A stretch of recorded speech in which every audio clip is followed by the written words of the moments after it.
Grant Writing 101, a guidebook, a step-by-step guide for anyone who wants to write their own grants. By Wendy R. DeShong Neuhelfen. Foreword by David Robertson. In this course, you will see blank pages after each section. Those pages are intentional and placed there to help you develop your project in a systematic way. Please use these blank pages to your advantage. This course and hard copy book should be used as a reference along with the online information available from funders' websites and databases. Today, with the introduction of AI, we still want to have access to traditional writing methods and how they are used in relevant and unique subject areas such as this one. Part 5. Submitting Overview. Once the proposal is written, it has to be organized and checked. Then it is submitted. Internal Proposal Review Form. Use a cover sheet that summarizes the proposal to circulate it to the parties who need to approve it before submission. Submission Checklist. Ensure the proposal is submitted without leaving anything out. Follow up after submission. Here you would keep track of the status of proposals once you've submitted them to funders. Part 5. Submitting Overview. Internal Proposal Review Form. Use this form to circulate proposals and obtain approval from all the necessary parties within your organization. Project Title. Project Period. From to. Funder. Deadline. Departments that checked off on the proposal. Signature. Grants Officer. Executive Director. Project Director, Principal Investigator. Principal. Administrator. Other. Internal Proposal Review Form. Submission Checklist. This checklist can be used to ensure that everything was emailed to the funder. Sometimes they want both emailed and mailed hard copies. Send the proposal by email, certified mail, return receipt requested, through the U.S. Postal Service or a private carrier. Do not rely for proof of mail date on private metered postmarks or mail receipts that aren't dated by the U.S. Postal Service. Provide the funder with the number of copies requested, including the original bearing the appropriate signatures. Make sure the proposal is signed in the color of ink specified by the funder. Include a self-addressed postcard for the funder to return to you when it has received and logged the proposal. During the COVID-19 pandemic, March 2020, funders requested everything by email. Meetings were virtual via Zoom, Skype, etc. Submission Checklist. Follow up after submission. Use this form to log and track the status of proposals you have submitted to funders, assigning each proposal your own tracking number and date, as well as noting funder response. This form can be duplicated. Title Project. Internal Other Number. Name of funder. Date of internal approval signature. Amount requested. Project period. From to. Funder's deadline. Date submitted. Date of receipt from funder. Notification of award or rejection. Yes, no, date. Follow up after submission. Appendix Sample Grant Proposal. Organizational History. Neighborhood Community Services, Inc. started operating volunteer-driven programs and services in 1996. Our executive director, a resident of Port Richmond, Staten Island, responded to the need to address food insecurity. the absence of food available by normal means, such as supermarket shopping, in seniors, and started a cooking class in one of the senior residential facilities in Port Richmond. At these cooking sessions, seniors discussed problems, issues, and concerns about life in general. Out of this cooking class came the realization that every month, many of the elderly often ran out of food after Social Security checks were used up for medications, rent, utilities, and clothing. Through the food pantry program, we deliver groceries to the elderly, disabled, veterans, and homebound directly to their homes, as well as to distribute to women with children coming to our site. And in addition, since September 11th, and Hurricane Sandy, we began serving more clients affected by disasters. We also have a literacy component tied into our food pantry. We operate a book bank where we collect and distribute books to children who attend our food pantry, as well as we help children create their own mini libraries at home. We distribute books to them during book party events we hold every month at various locations on the island. Through this program, we also educate the parents about the importance of reading to and with their children. Introduction. Neighborhood Community Services, Inc. is a community-based, nonprofit organization located in Travis, Staten Island, New York. The organization received its federal tax-exempt status from the Internal Revenue Services on August 14, 2000. We service clients in the Port Richmond section of the island, as well as other parts of Staten Island. Our mission is to enrich the mind, body, and spirit of an individual with programs and services to benefit the whole person. Our goals are to ensure that our clients remain healthy in the physical, mental, and social sense. Thus, we distribute food packages to needy elderly, veterans, disabled, women with children through the food pantry program, and we promote and support the development of literacy skills through educational activities and the distribution of books to children. We serve as a resource center and clearinghouse for information and materials on the multicultural experience and provide workshops, forums, and conferences on race relations, cultural diversity, and cross-cultural communication. Description of needs. Most people may not realize that many Staten Islanders and people living in the suburbs, for that matter, experience something called hidden hunger. It affects our neighbors, people who have lost jobs and have mortgages to pay, people who have become disabled and have rents and families to care for, and seniors who have lived all their lives working and paying into the system, and only to find out that at the end of the month, their Social Security check, pension, etc., is just not enough to last the whole month.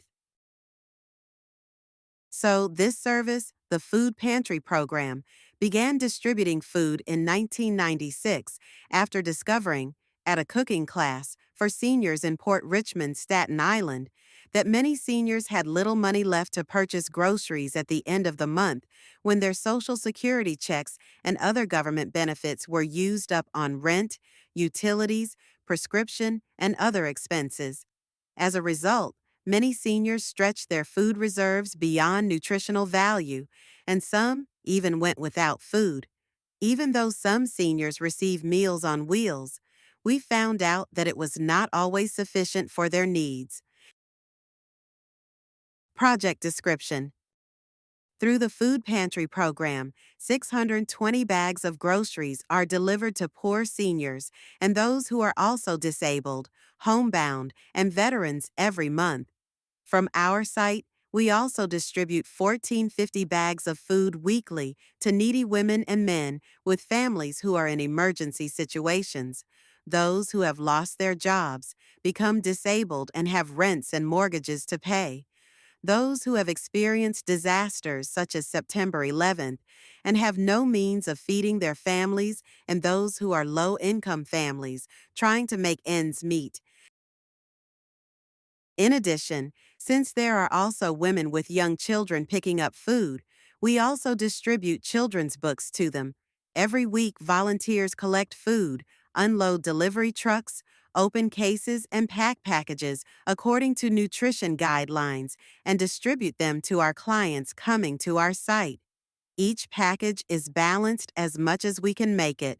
Therefore, it will help in the prevention of malnutrition during this crucial time of the month when people skip meals or eat less or smaller portions and or eliminate nutrients, food items, in a meal.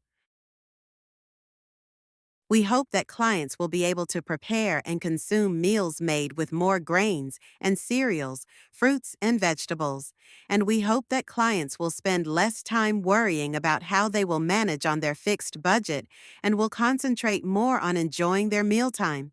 In 2018, we distributed 82,920 bags of groceries, 7,846 books were collected and distributed to 3,861 children.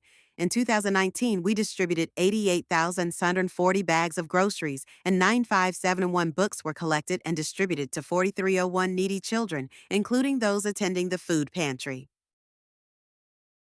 Collaboration and linkages. In addition, we started a wellness program, which is conducted from April to September each year. A nurse works with us and who is part of a community outreach program of Living in the Community, a local social service agency providing outreach to residents. We also work with College of Staten Island Nursing Department to monitor blood pressure of those clients interested in checking their health.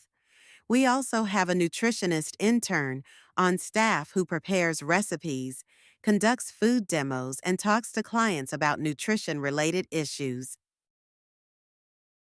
She is presently working on the possibility of us developing a community garden which will truly enhance the services we offer. ShopRite supermarket chain also conducts milk taste test to enable families to learn about different types of milks, such as almond, soy, rice, flax, etc. In the summer, we will also be conducting cooking classes for the toddlers and children of pantry clients. The hope is that they will begin to learn the importance of eating healthy and that of fresh produce. Constituency served demographic. Neighborhood Community Services, Inc. runs its programs and services in our Port Richmond storefront, located on the North Shore of District 1 in Staten Island. We service an average of 800 to 1,000 clients per week from this diverse community. The North Shore consists of small, ethnically diverse neighborhoods where the population is generally mixed with Caucasians, African American, and Hispanic residents, making up the bulk of the community. In addition, these are communities where many immigrants from Central and South America, Caribbean, and Eastern Europe have chosen to settle their family, mostly with an average of 5 children. Many of these new neighbors are refugees fleeing economic hardships, political oppression, and social injustices. Their children have changed the character of the local public schools, where a multitude of languages are now spoken. There has also been an influx of poor adults and elderly moving into the government-subsidized, low-income housing built in the most recent 10 years. These are mostly American-born Black, Hispanic, and Caucasian men and women who qualified for these housing slots based on income status and by lottery. All of these residents receive one form of government benefit or another, either Social Security, Medicaid or Medicare, public assistance, WIC, and disability, along with the unemployment benefits. Many of them blue-collar workers working in the health industry, housing, and other factory-type jobs are often underemployed and struggle to feed their families. Our program mainly distributes food packages to needy women and men with children who come to our site from all over Staten Island. But for the other component of our program, at present we deliver food to Port Richmond elderly, living in homes and government-assisted elderly residential housing facilities, as well as other housing facilities on the North Shore. However, we already have requests from other facilities outside the area looking to participate in our distribution of groceries to their elderly. We hope that the funding provided by ADCO Foundation will continue to enable us to provide the most nutritious food products possible. Outcomes Evaluation. Our project's success is measured by total numbers of people attending the pantry, increase in the numbers over every 4-week period, accessibility to our site based on transportation availability and handicap accessibility, the quality of product we distribute based on variety of produce distributed, and kinds of grains and other staples clients are able to use in their diets. We will measure the change in women and children population over a month-by-month basis. We will also measure the ethnic breakdown of this group. In addition, we will measure the age of the elderly clientele on a 6-month basis. We tabulate monthly statistics on pre-designed statistical forms indicating number of people served and days served. These forms are mailed to all organizations providing support to our organization. This monthly report asks for the following information: number of people served by the bags of food that is distributed on the day of distribution. An extension of these statistics includes taking this number and multiplying it by the number of meals provided in each bag of food. We also calculate the number of meals calculated by the total number of persons served by each bag, multiplied by the number of days, which indicates the length of time the food is used. These indicators over the period of 12 months gives the total numbers of bags distributed, the number of meals served, and the number of people served. The outcomes of these indicators over the first year will determine how successful we were in helping our clients, women with children, improve their quality of life. Because we operate in a very diverse community, we feel it necessary for delivering the best possible service. We tabulate other indicators such as ethnic background, age, income status, employment kind, food preference, Jewish and Muslim clients observing kosher and halal dietary laws. We also tabulate clients and vegetarians and those who do not eat meat, pork, and products with vegetable oils, family composition to determine number of bags of food to give them, medical insurance carrier so that some clients can benefit from our Wellness Day free medical exam referrals, educational status to determine referrals for various school programs and training programs. The administrative assistant intern collects data from all clients. On the first day they arrive at our site, they are given 2 forms.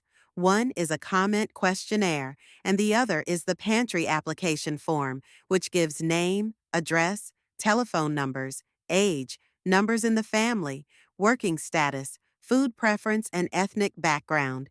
The information from this form is used to evaluate the program. The comment suggestion form is used to evaluate the success of the program. A report is prepared annually and is used to enhance our program. Information sharing. Since our inception, we have always stood by valuing people and giving them the helping hand they need even for a short time.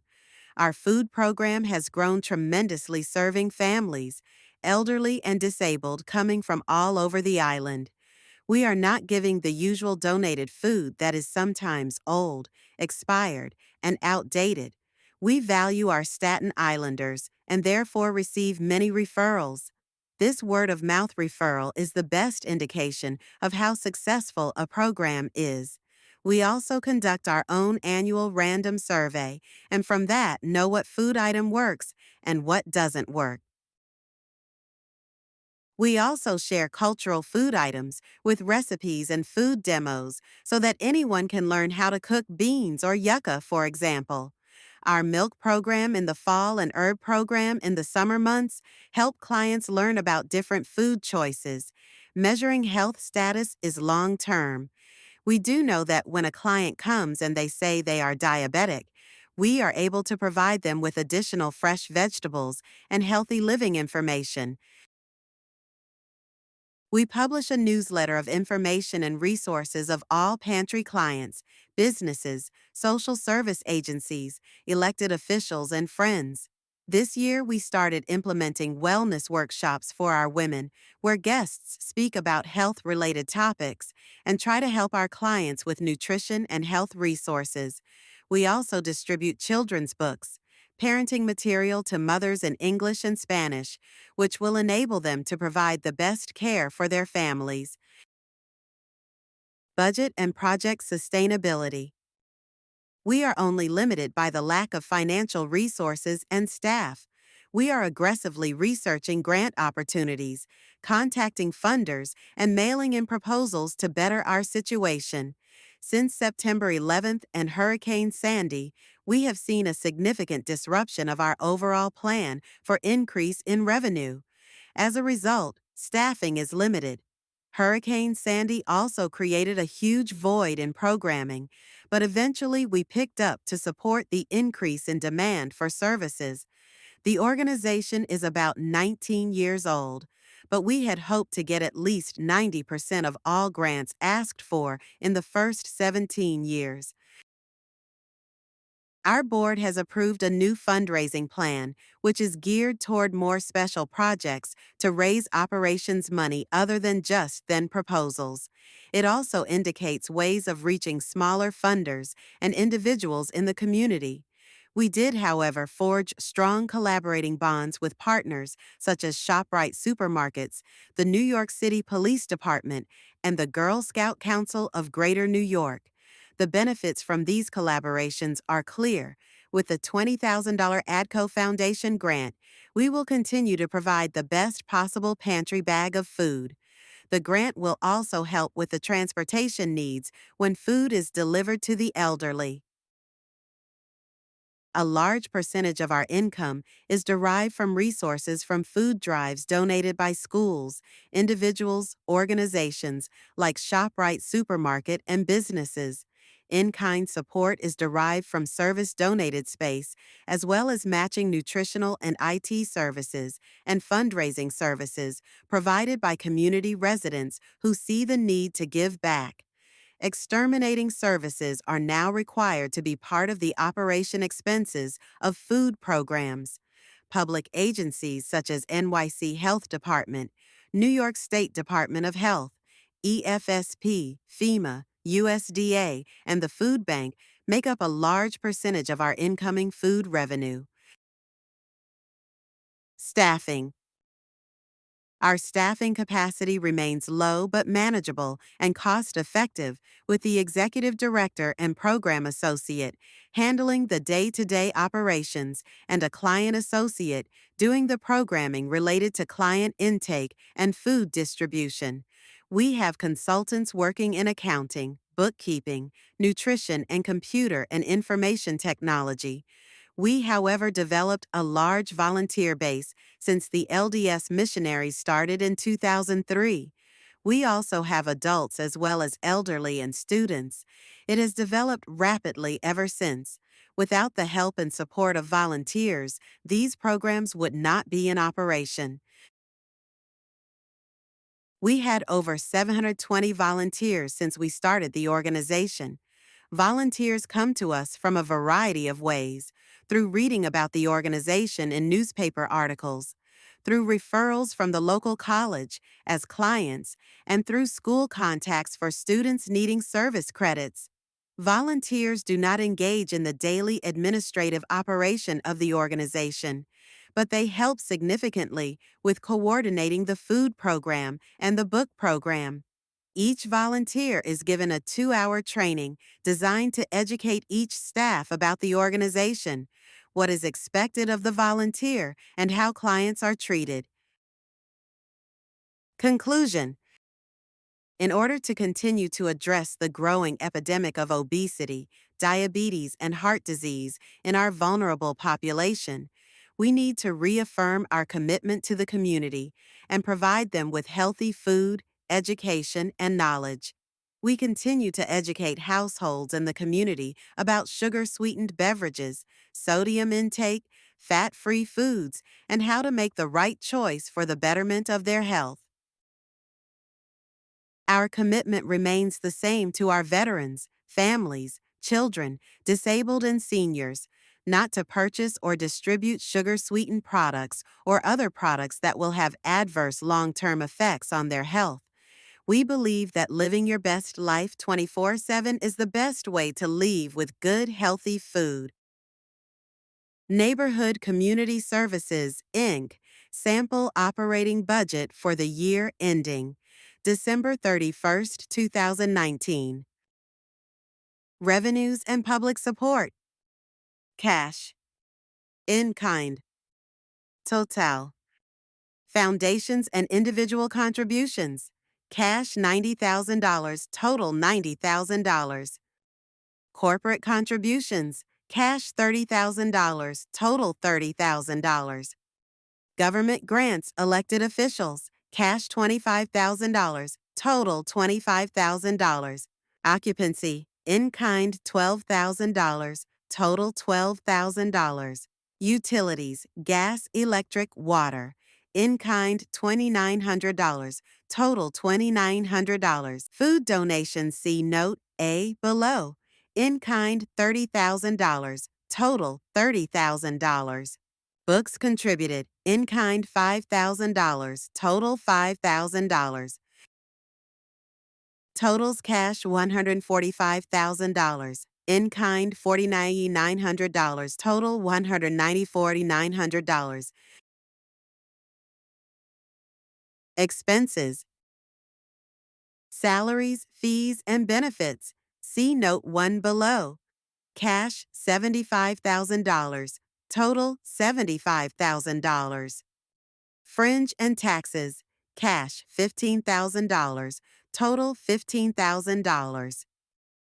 Stipends, interns, volunteers. See Note 2 below. Cash $2,000, total $2,000.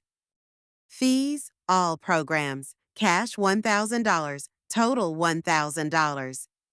Consultants, ACT, Nutrition, IT, cash $5,000, total $5,000. Occupancy and event space rental, in-kind $12,000, total $12,000. Insurance, see Note 3 below. Cash $2,500, total $2,500. Postage and mailing services, cash $800, total $800. Copying, printing, cash $500, total $500. Utilities, telephone, cash $2,400, total $2,400. Gas, in-kind $2,500, total $2,500. Electricity, in-kind $100, total $100. Water, in-kind $300, total $300. Transportation, see Note 4 below. Cash $3,000, total $3,000. Volunteer recognition, cash $1,000, total $1,000. Food purchases, see Note 5 below. Cash $25,000, total $25,000. Donated food distributed, in-kind $30,000, total $30,000. Donated books distributed, in-kind $5,000, total $5,000. Supplies, see Note 6 below. Cash $2,500, total $2,500. Exterminating pest control, see Note 7 below. Cash $300, total $300. Dues and subscriptions, cash $200, total $200. Repairs and cleaning, cash $200, total $200. Internet service fees and upgrades, cash $1,200, total $1,200. Total expenses, cash $136,600, in-kind $49,900, total $186,500. Net amount cash $8,400. Summary. Government food elected officials, city, state, and federal government. Salary and benefits to executive director and program associates and client services associates. Stipends for volunteers and interns for transport and service. Fees, all fees paid to speakers, etc., for workshops, classes. insurance coverage for liability, and workshop seminar space rental insurance. Transport, to cover transporting food to and from site, food delivery to seniors, vehicle maintenance. Purchase of food, fruits, vegetables, juices to ensure a more balanced grocery bag of food. Supplies, bags for packing groceries, pantry maintenance supplies, office supplies. Sanitary maintenance and exterminating services to ensure food safety. Neighborhood Community Services, Inc. Sample Program Budget for the year. Ending December 31st, 2019. Expenses. Total budget. Request. Salaries expense. Total budget $20,000. Request $7,000, sir. Stipends expenses. Total budget $600 down. Benefits taxes expenses. Total budget $5,000. Request $3,000. Consulting fees expense. Total budget $1,000 Ds. Occupancy. Insurance expenses. Total budget $2,500 D. Utilities. Copying printing expenses. Total budget $300 TAU. Postage expenses. Total budget $300 SIR. Telephone expenses. Total budget $800 down. Gas expenses. Total budget in kind.